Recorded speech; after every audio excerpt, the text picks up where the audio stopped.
Okay, so picture this. You're looking at the collected works of William Shakespeare, but instead of seeing timeless genius, you see a complete and total failure. Sounds pretty wild, right? Well, that's exactly what one of literature's most notorious critics, Thomas Reimer, actually did. And today, we're going to dig into why.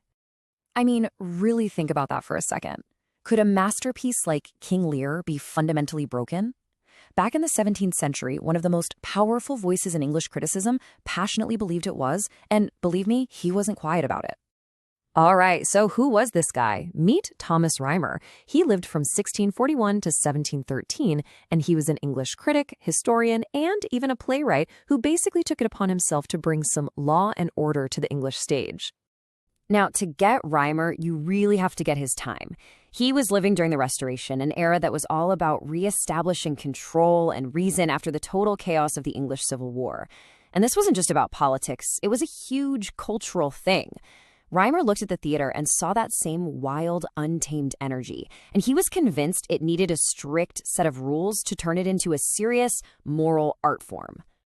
The big idea driving him was called neoclassical criticism. This was a movement sweeping through Europe that looked back to the ancient Greeks and Romans as the ultimate masters of art. For Reimer, their plays weren't just inspiration. They were like a perfect, logical blueprint for how a play had to be made. This wasn't just his preference. He saw it as the one and only correct way. So what were these rules exactly?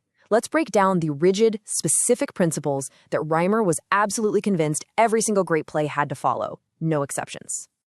Okay, the foundation of his whole system was something called the three unities. First up, unity of time.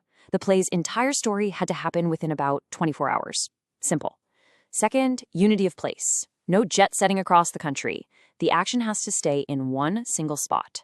And third, unity of action. You get one main plot, and that's it. No messy subplots to distract everyone. For Reimer, this was the only way to make a play feel realistic and coherent. But for Reimer, it went way deeper than just structure.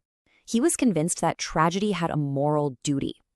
For one, characters had to follow decorum, which just means a king always has to act like a king, a servant like a servant, and so on. They had to stay in their lane.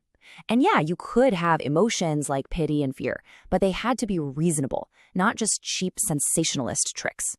The main point for Reimer was that art had a job to do, to teach you something and make society better.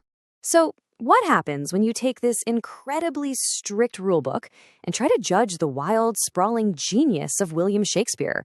Well, this is where the fireworks really start, especially with Reimer's infamous takedown of King Lear. And wow, Reimer did not hold back. He famously ripped into King Lear, calling it a disorganized mess. He argued that it completely fails to teach a clear moral lesson. The good guys suffer just as much as the bad guys. And that brutal ending, to him, it was totally senseless. He basically saw it as a violation of every single rule a good tragedy should follow.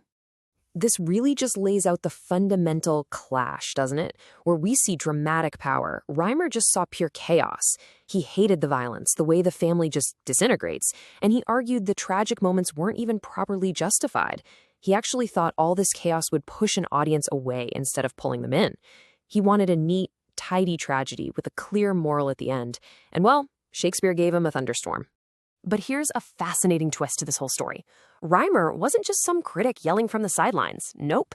He was also a playwright who was determined to put his theories into practice on an actual stage. So he wrote these hugely influential books of criticism, like A Short View of Tragedy, where he laid out all his ideas. But he also wrote his own plays, like The Tragedy of the Duke of Guise and The Royal Convert. This was his chance to put his money where his mouth was and show everyone how it should be done.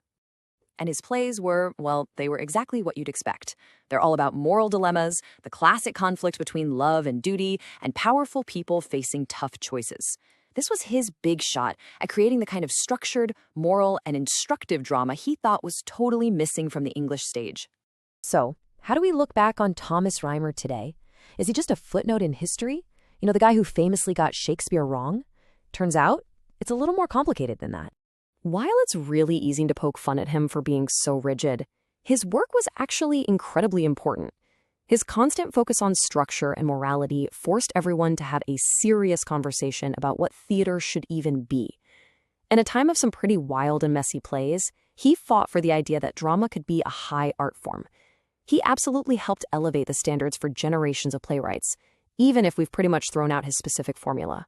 And that leaves us with this huge, timeless question that goes way beyond the 17th century. What is art really for? Is its job to teach us a lesson to make us better people? Or is it supposed to just show us life as it is? Beautiful, chaotic, and often really messy. Thomas Reimer was absolutely sure he knew the answer, but more than 300 years later, that's a debate we're all still having.